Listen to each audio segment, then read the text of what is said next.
As President George W. Bush leaves the public eye, comedy writers may be a little short on material. He did provide a lot of it. President-elect Barrack Obama has a reputation of being cool, eloquent, and charismatic. Question, what is funny about that? Well, we're going to ask some professionals. Jeff Chrysler is an award-winning political satirist who worked on Comedy Central's election special Indecision 2008. He joins us here in Washington. Welcome to you, Jeff. Hi, good to be here.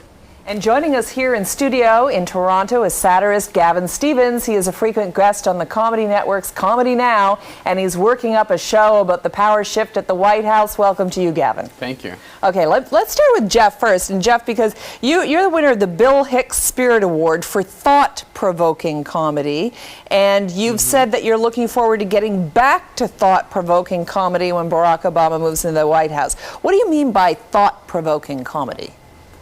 Well, George Bush has been great, and I'm going to miss him like you might miss a bad marriage or a tapeworm.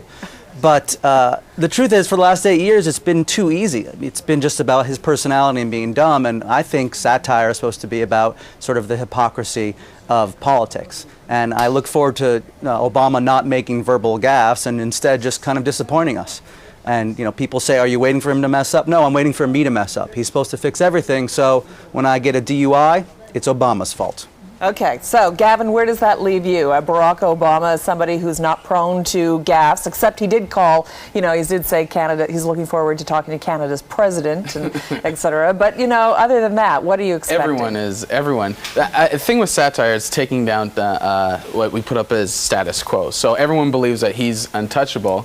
It's actually, for a lot of satirists, it's going to be a field day with that, and not necessarily making fun of Barack Obama, but taking down the society's image of Barack Obama might be what we're making fun of. Where's the obvious humor in Barack Obama? Right now, it's not so obvious, I don't think. I could be wrong. I mean, I was just watching a clip of Bush and the leaning up against the podium. I'm going to miss that. That's that casual, hey, you know, straight shooter talk. But I don't know. I don't know what the obvious thing is right now. I think the nerdiness, I would say, would probably be one of the things. There's going to be comparisons to Urkel, I would say, and his love of Star Trek and all that stuff. But it's not so obvious right now. Yeah, what about that Martin Luther King thing that he sort of invoked halfway through his campaign, the shaking of the voice? Oh, he's very sing-songy when he does his speeches.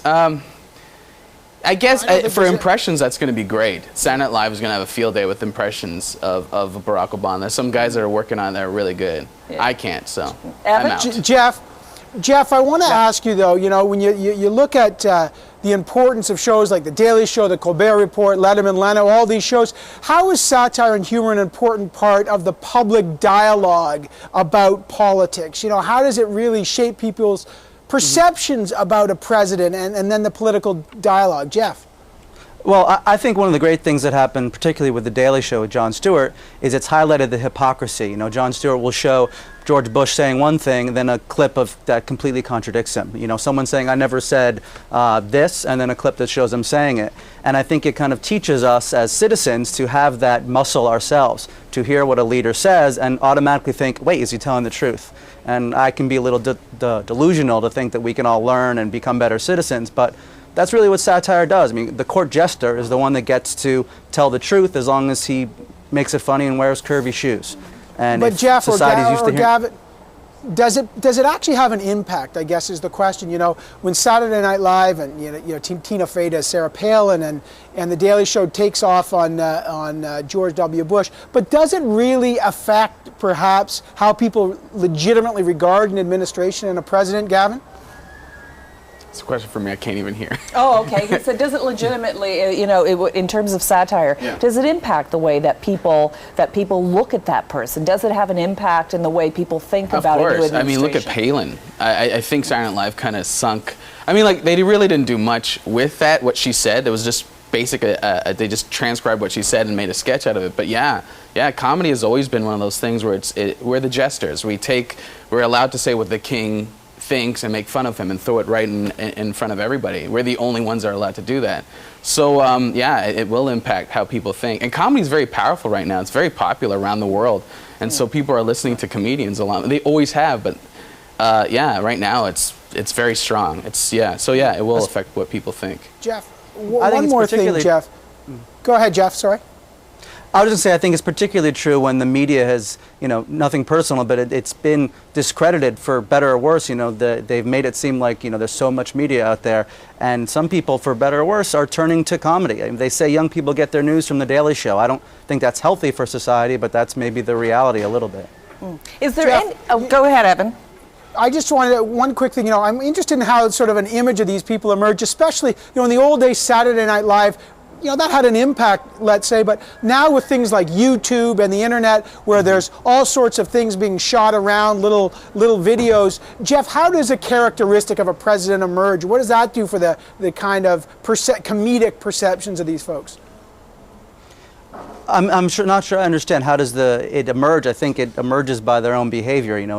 If George Bush makes gaffes, then someone like Will Ferrell is going to make fun of that all the time.